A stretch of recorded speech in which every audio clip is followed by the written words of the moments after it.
Hello दोस्तों, आप सभी का स्वागत है आपके अपने यूट्यूब चैनल हिंदी सरोवर में। जैसा कि आप देख रहे हैं कि आज हम बात करेंगे कि जो फर्स्ट सेमेस्टर का सिलेबस है दिल्ली विश्वविद्यालय का हिंदी ऑनर्स में, उस पर हम बात करेंगे कि आपके कौन कौन से कोर पेपर लगे हुए हैं।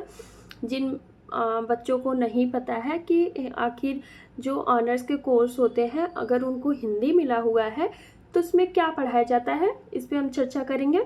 और जो भी लोग नए हैं, आप सभी से रिक्वेस्ट है प्लीज़ मेरे चैनल को लाइक सब्सक्राइब शेयर करना ना भूलें। और सब्सक्राइब तो कर ही ले आप, क्योंकि मैंने पहले से ही ये सिलेबस कवर करा चुकी हूँ। कुछ टॉपिक्स रह गए हैं जिन्हें मैं उन्हें भी मतलब कंप्लीट करा दूँगी जल्दी ही, कि एग्ज़ाम टाइम में आप सभी को उससे हेल्प हो सके। तो प्लीज़ चैनल को सब्सक्राइब करके रखें। आइए शुरू करते हैं। पहला आपके कोर पेपर है इसमें। जैसा कि अगर आप नए हैं चैनल पे तो आपको नहीं पता होगा कि कोर पेपर क्या है और जो दिल्ली विश्वविद्यालय में क्या क्या पढ़ाया जाता है। इन सब पे मैं एक अलग से एक अलग से वीडियो बनाऊंगी छोटा सा। आप वो सब वीडियो ज़रूर देखिएगा। और ये वीडियो बस आपके हिंदी के जो कोर पेपर हैं उसके लिए है कि आपको क्या पढ़ना है, सिलेबस क्या क्या लगा है और कौन कौन से टॉपिक है उसके अंदर। तो इस पे बात कर रही हूँ। और बाकी जो आपके हिंदी ऑनर्स के अलावा मान लो आपने हिंदी ऑनर्स मिला है तो आपके कोर पेपर के साथ साथ जैसे सैक वैक जी के पेपर होते हैं वो सब क्या होता है, मैं उसका एक अलग से वीडियो बना दूंगी और आप उसे देख लीजिएगा। आशा करती हूँ आपको अच्छे से समझ में आ जाएगा। तो आइए शुरू करते हैं। पहला आपका कोर पेपर है हिंदी साहित्य का इतिहास आदिकाल एवं मध्यकाल पे। इसका जो फर्स्ट इकाई है वो मतलब जो फर्स्ट यूनिट है वो है इतिहास लेखन, यानी कि हिंदी साहित्य का इतिहास किस प्रकार से लिखा गया था उस पर बात करेंगे। इसका जो सब टॉपिक है हिंदी साहित्य का इतिहास लेखन की परंपरा का परिचय देना है। फिर काल विभाजन एवं नामकरण, यानी कि कौन कौन से लेखक थे जिन्होंने इसका नामकरण किया और अपने अनुसार क्या क्या इसका समय मतलब समय काल बताया था, उसको जानना है। फिर दूसरा है यूनिट, इसमें आदिकाल को पढ़ना है।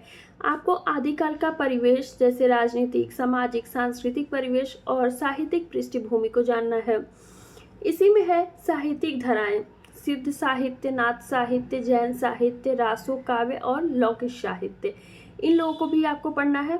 फिर इसमें आएगा भक्ति काल, जिसे पूर्व मध्यकाल भी कहते हैं। इसमें भक्ति आंदोलन आएगा। इसके अंतर्गत आपको भक्ति आंदोलन का अखिल भारतीय स्वरूप जानना है। भक्ति साहित्य की दार्शनिक पृष्ठभूमि को आपको पढ़ना है। और भक्ति काल की जो धाराएं हैं निर्गुण धारा और सगुण धारा। जैसे निर्गुण धारा के अंतर्गत आता है ज्ञानाश्रयी शाखा और इसमें प्रेम मार्गी सूफी शाखा। सगुण में आता है राम भक्ति शाखा, कृष्ण भक्ति शाखा, इसे आपको पढ़ना है। और जो आपका फोर्थ यूनिट है वो है रीतिकाल, क्योंकि जो आपका हिंदी साहित्य का इतिहास है ये आपको यहाँ पे आदिकाल से लेके मध्यकाल तक ही पढ़ना है। मतलब कि मध्यकाल के अंतर्गत जो आपका भक्ति काल है उसे पूर्व मध्यकाल कहा जाता है और जो रीतिकाल है उसे उत्तर मध्यकाल कहा जाता है। तो इसलिए इसका जो रीतिकाल अन्य नाम है। इसमें आपको पढ़ना है युगीन पृष्ठभूमि, यही राजनीतिक परिवेश, सामाजिक, सांस्कृतिक, आर्थिक परिवेश, यानी कि रीतिकाल में किस प्रकार की परिवेश थी यानी परिस्थितियाँ क्या थी, उन सबको जानना है हमें। इसमें साहित्य एवं संगीत आदि कलाओं की स्थिति को जानना है। काव्य प्रवृत्तियाँ जैसे रीतिबद्ध और रीति सिद्ध काव्य, रीति मुक्त काव्य, वीर काव्य, भक्ति काव्य, नीति काव्य, इन सब के बारे में आपको पढ़ना है। अगला आपका कोर पेपर है हिंदी कविता आदिकाल एवं निर्गुण भक्ति काव्य। इससे पहला जो फर्स्ट इकाई है यानी कि जो फर्स्ट यूनिट, इसमें चंद्रप्रदाय के पृथ्वीराज रासो के आपको बाण भेद समय की जो कविता लगा हुआ है, जो कवित का पद 11 और 10 से 11 है। फिर जो दोहा लगा हुआ है 20 से 33 और 49 का, पदरी का 50 से 53, कवित का 54 से लेके 56। ये सारी कविताओं का मैं व्याख्या सप्रसंग व्याख्या करा चुकी हूँ और इसका जो नोट्स है वो मैं अपने टेलीग्राम चैनल पर भी डाल दी हूँ। आप चाहें तो वहाँ से उसे पढ़ सकते हैं पीडीएफ को। और टेलीग्राम चैनल का जो लिंक है वो डिस्क्रिप्शन बॉक्स में दिया हुआ है, आप वहाँ से डाउनलोड कर लीजिए। अगला है इसमें विद्यापति का आपको पढ़ना है वंशी माधुरी। वंशी माधुरी के अंतर्गत रूप वर्णन भी पढ़ना है। फिर जो पद है 14 और 24, इसे भी पढ़ना है। अगले थर्ड में है कबीर।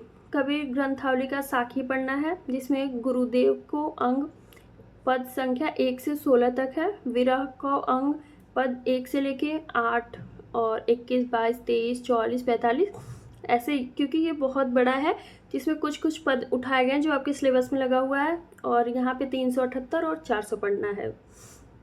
आगे है फोर्थ यूनिट। फोर्थ यूनिट में जायसी का है, जायसी ग्रंथावली जो मानसरोधक खंड है, और इसके अलावा है 338 जो पद नंबर, वो आपको पढ़ना है।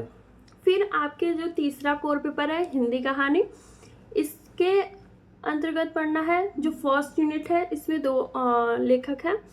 पहले लेखक जो है वो है चंद्रधर शर्मा गुलेरी, जिनकी रचना अर्थात जो इनका कहानी लगा हुआ है आपके सिलेबस में है वो है उसने कहा था।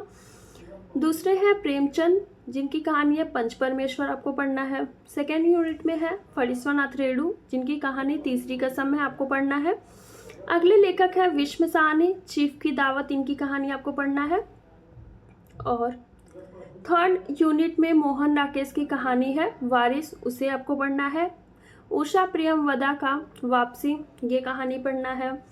अगला है अमरकांत, जो लेखक हैं उनका दोपहर का भोजन।